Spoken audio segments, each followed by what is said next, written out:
Assalamualaikum warahmatullahi wabarakatuh. Pada video kali ini saya akan melaksanakan pembahasan soal kepribadian guru, di mana soal kepribadian guru ini muncul pada saat pretest dan UP yang pernah saya laksanakan tahun kemarin. Nah, selain itu, soal kepribadian ini berbentuknya itu studi kasus. Nah, seperti apa soalnya? Mari kita bahas bersama-sama. Dan soal kepribadian ini bisa muncul juga pada saat tes P3K. Ya, ada sosiokultural. Ya, seperti itu karena nanti juga ada muncul di tes P3K. Gitu. Nah, untuk lebih jelasnya kita bahas soal yang pertama. Sekolah Anda pada akhir libur semester mengadakan study tour ke luar kota selama 3 hari dan Anda menjadi salah satu guru pendamping kegiatan study tour itu. Sesuai rencana rombongan, study tour akan tiba kembali di sekolah pada hari Minggu sore pukul 17. Karena hari Senin adalah hari pertama masuk sekolah. Tetapi karena sesuatu dan lain hal rombongan baru tiba kembali ke sekolah hari Senin pukul 3 pagi. Beberapa guru berencana untuk izin tidak masuk pada hari pertama karena kelelahan. Apa yang akan Anda lakukan? A. Tetap masuk sekolah meskipun tidak seharian penuh sebagaimana hari-hari biasa. B. Tetap masuk sekolah sebagaimana hari-hari biasa meskipun banyak guru yang izin. C. Menyarankan kepada para guru yang berencana tidak masuk untuk tetap masuk sekolah. D. Menyampaikan kepada kepala sekolah agar menghimbau para guru untuk tetap masuk sekolah. E. Menyarankan kepada peserta didik yang ikut study tour untuk tetap masuk sekolah.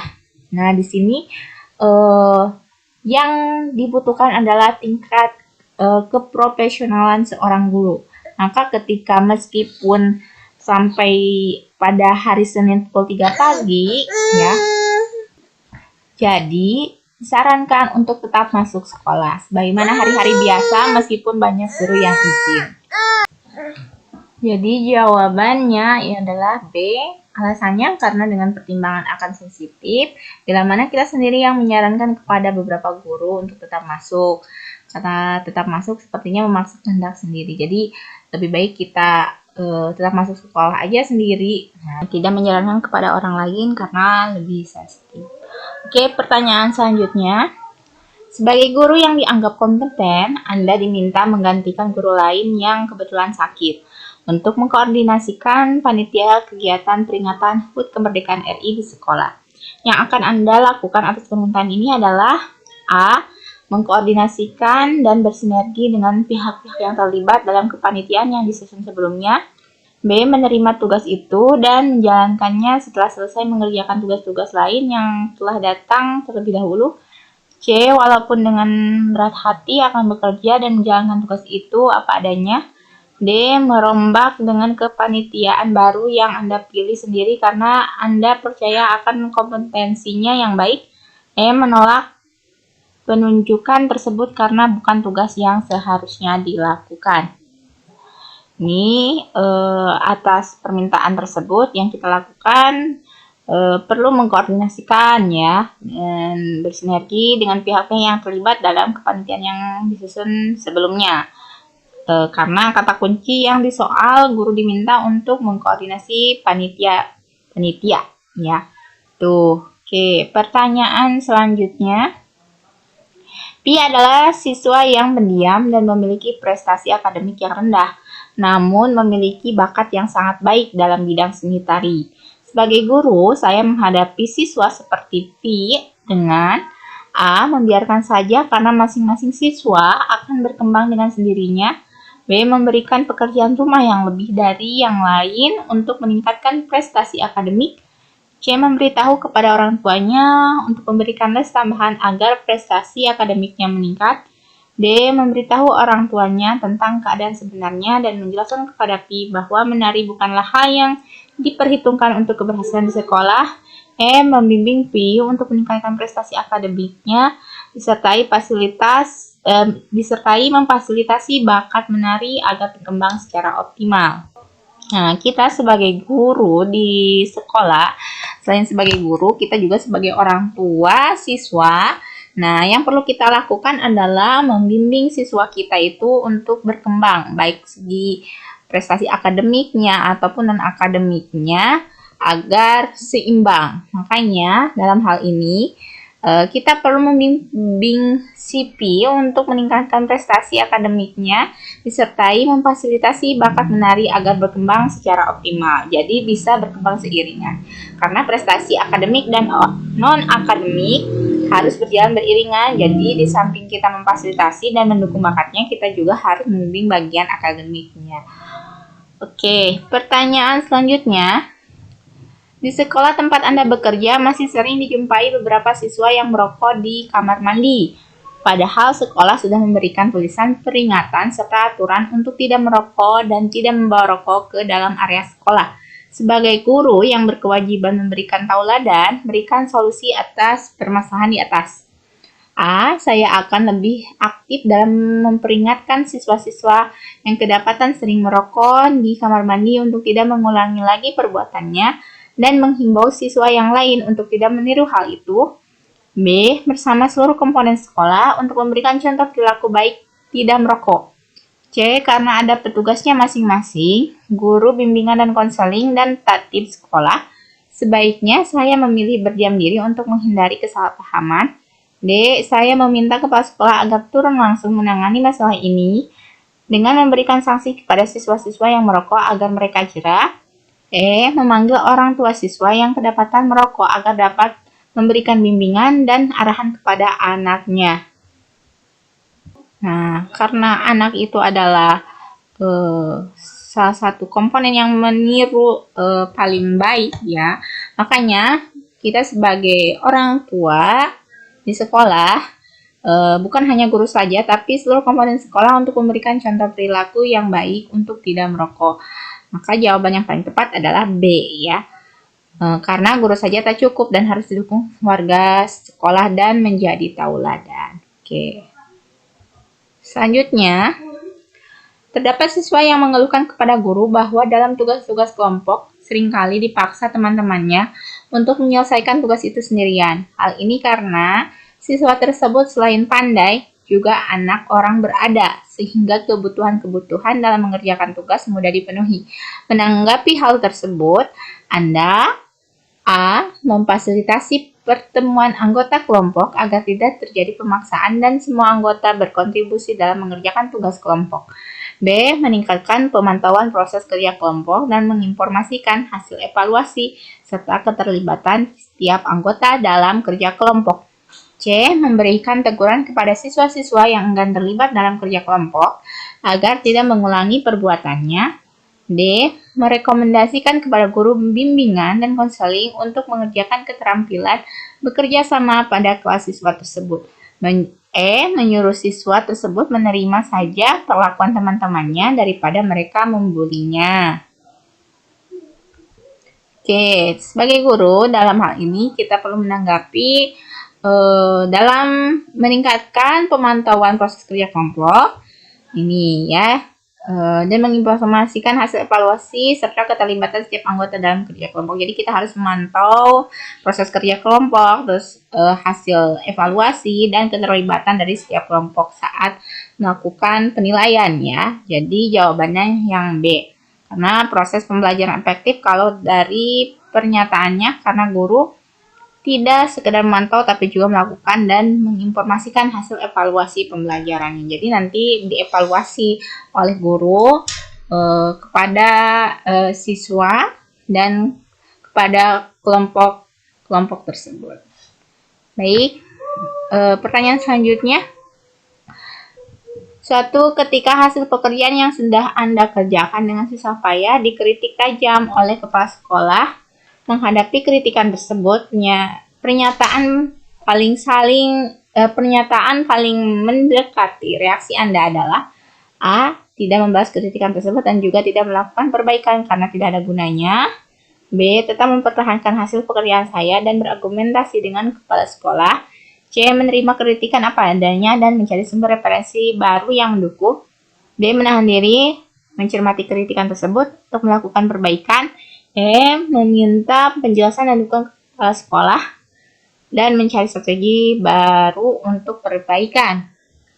Nah, di sini apa yang perlu kita lakukan ketika kita mendapat kritikan? Jawabannya yang D ya. Di sini meskipun kita sudah bersusah payah ya dan dikritik tajam, jawabannya itu kita menahan diri, kemudian mencermati kritikan tersebut untuk melakukan perbaikan. Jadi tetap saja ya, yang kita hadapi adalah seorang kepala sekolah. Jadi sosok seorang guru itu jika dihadapkan dengan situasi yang panas, mestinya seperti itu. Walau kita tidak tahu apa yang kita kerjakan benar-benar salah, dalam opsi D diperkuat dengan kata mencermati kritikan.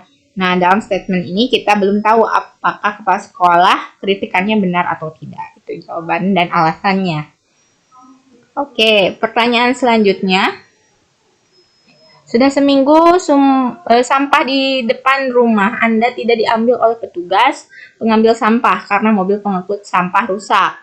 Beberapa warga di sekitar Anda yang tidak sabar lalu mewadahi sampahnya pada wadah plastik, kemudian dibuangnya sampah dalam bungkusan plastik itu satu demi satu ke sungai yang ada di antara kampung. Hal apa yang akan Anda lakukan sebagai guru?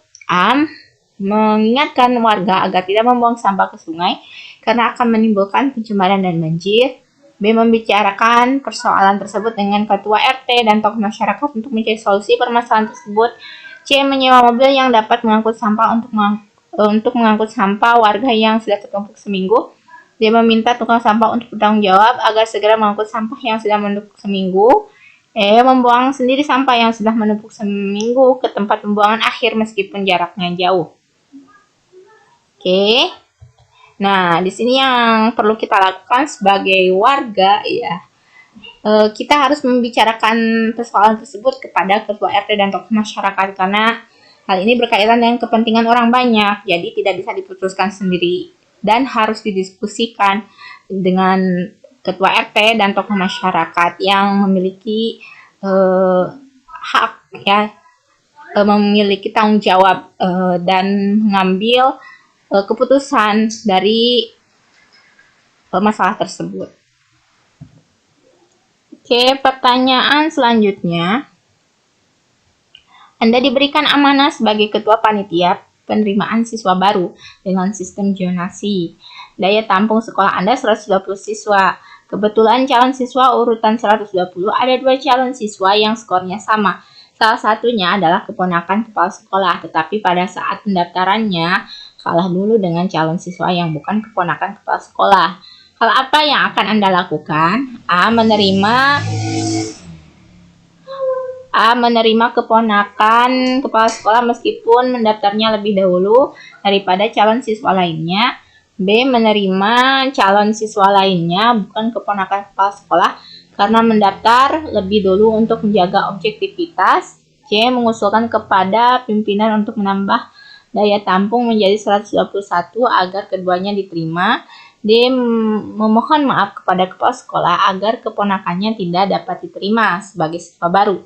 E. Membahas dalam rapat panitia agar keputusan dapat diambil lebih objektif dan dapat dipertanggungjawabkan. Nah, di sini kita akan sebagai panitia dalam suatu organisasi tidak bisa mengambil suatu keputusan sendiri, makanya kita harus membahas hal tersebut dalam rapat. Nah, jadi jawabannya E ya.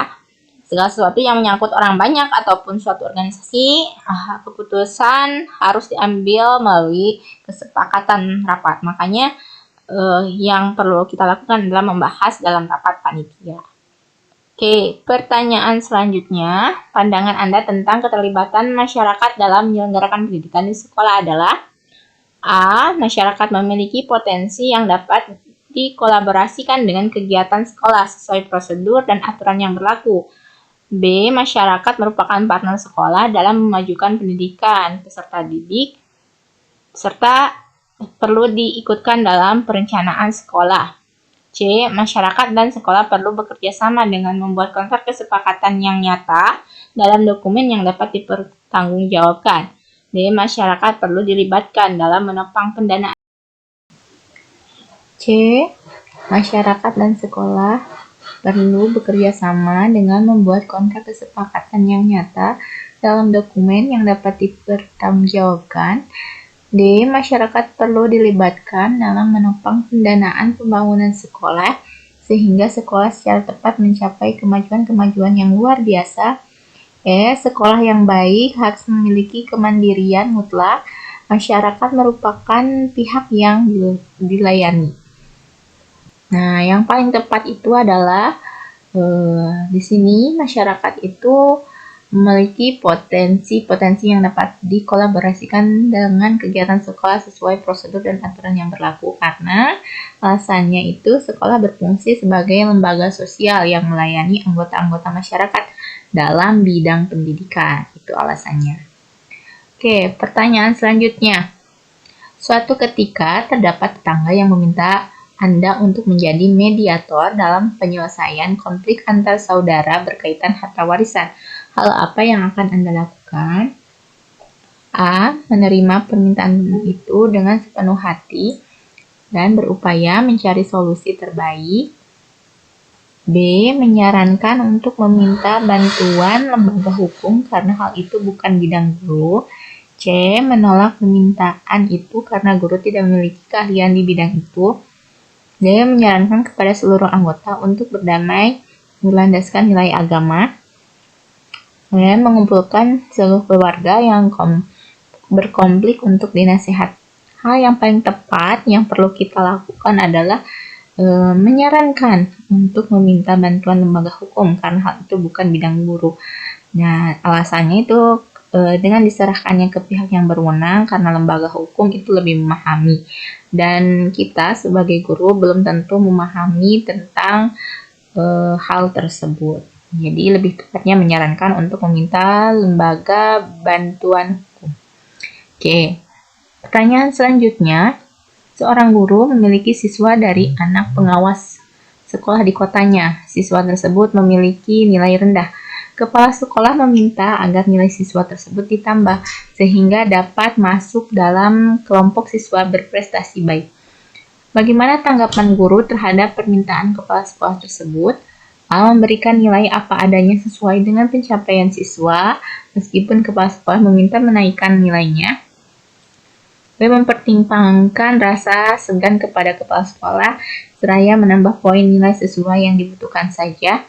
C. Mempertimbangkan rasa segan kepada kepala sekolah sebagai atasan seraya menambahkan poin nilai yang relatif setara dengan siswa lainnya. D. Mempertimbangkan rasa segan kepada kepala sekolah sehingga memberi tambahan nilai sedikit lebih tinggi dibandingkan dengan teman-temannya. D. Karena kepala sekolah turut campur tangan sebagai sanksi dikurangkanlah nilai siswa tersebut. Oke, untuk menjaga tingkat keprofesionalan seorang guru dan dalam melakukan penilaian kepada siswanya, kita memberikan nilai itu apa adanya sesuai dengan pencapaian siswa meskipun kepala sekolah meminta menaikkan nilainya, karena dalam memberikan nilai kita harus objektif, jangan subjektif, ya, seperti itu. Oke, pertanyaan selanjutnya. Ada gejala beberapa siswa Anda yang cenderung LGBT atau lesbian, gay, biseksual, dan transgender. Sebagai guru, apa yang akan Anda lakukan? A. Membiarkan saja sebagai perwujudan menghargai hak asasi manusia. B. Mengajak bicara siswa tersebut agar tidak terjerumus dalam LGBT. C. Mengajak bicara orang tua agar siswa tersebut kembali normal. D. Mengundang psikolog agar menasihati siswa tersebut. E. Mengancam siswa tersebut agar tidak mempengaruhi temannya. Di sini kita sebagai guru dan orang tua di sekolah, nah, yang perlu kita lakukan dalam hal ini, kita perlu mengajak bicara, ya, mengajak bicara siswa tersebut agar tidak terjerumus dalam LGBT. Alasannya orang tua menitipkan anaknya ke sekolah untuk kita didik. Kalau sedikit-sedikit kita langsung kepada orang tua tanpa penanganan terlebih dahulu, jadi kita lakukan dengan hubungan secara personal dulu atau pendekatan dulu kepada anaknya agar tidak terjerumus kepada LGBT dan memberikan pemahaman bagaimana LGBT itu sangat berbahaya dan sebagainya, dampak negatifnya ya. Jadi itu yang perlu kita lakukan.